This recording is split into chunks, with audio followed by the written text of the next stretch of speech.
very expensive. The tubes, the bulbs, are geared for growing plants. It's a very niche need, and so oftentimes they charge a premium for them. To get around that premium, find a grow light, or find a light, I should say, a tube light, whether it's compact fluorescent or LED, that puts out around 5,000 to 5,500 Kelvin, and your plants will do great.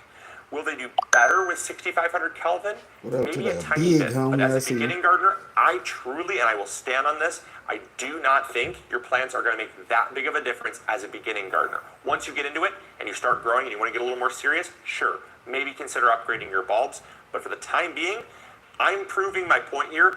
These lights, I didn't want to spend the money because these fixtures were pretty old. I spent a little bit of money and I got some lights that were 5,500 Kelvin. The tubes were 5,500 Kelvin, not the 6,500 Kelvin that everyone says you need. And look at these plants. They're happy and they're thriving. They're doing great. They're doing awesome. They are green, they're growing. And how I know they're happy is they're not stretching for the light. They're not turning yellow. They're growing each and every day and they look amazing. So don't fall for that myth. You can go out and you can find some lights 5,000, 5,500 Kelvin. No problem at all at your local hardware store. Throw them into your fixtures, or maybe your fixture comes with them. Your plants are going to do great. The fourth myth about grow lights that I don't want you to believe is that you need a grow light at all. For years, I started seedlings in a strong south-facing window. As long as you get between 4 and 5 hours of sunlight, nice direct sunlight, your plants are going to do fine, and you don't need a grow light. You may have to rotate the trays ever so slightly just because they might grow towards the light a little bit, but then you turn them 180 and they're going to grow back the other way, and they will do fine for the time being without any grow light needed at all. Now obviously, will a grow light help? Absolutely. If you don't have quite as much light, a grow light can add supplemental light, which can certainly help. But in a lot of cases, if you have a really strong south-facing window, like this window we have here, these plants, like these are our citrus, we got house plants, we could easily throw some seedlings up in here and they would do amazing. They would not need a grow light whatsoever. So don't have to get a grow light, especially if you have a large enough window and it's pointing in the right direction.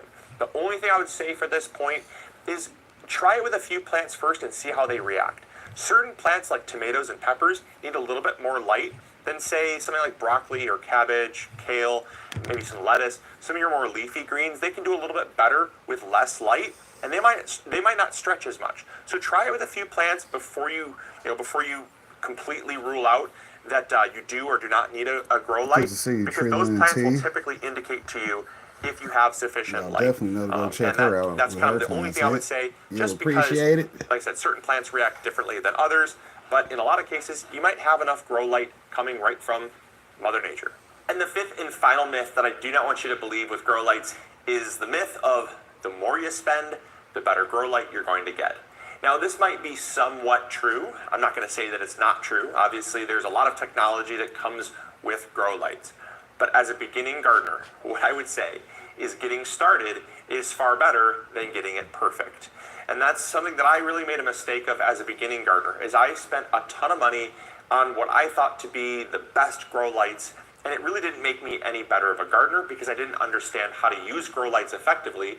And because I jumped into something that I wasn't fully well versed in, I had not fully experienced, I ended up spending a lot more money initially than I really needed. This is the level of success you're going to get with, say, a $25 grow light.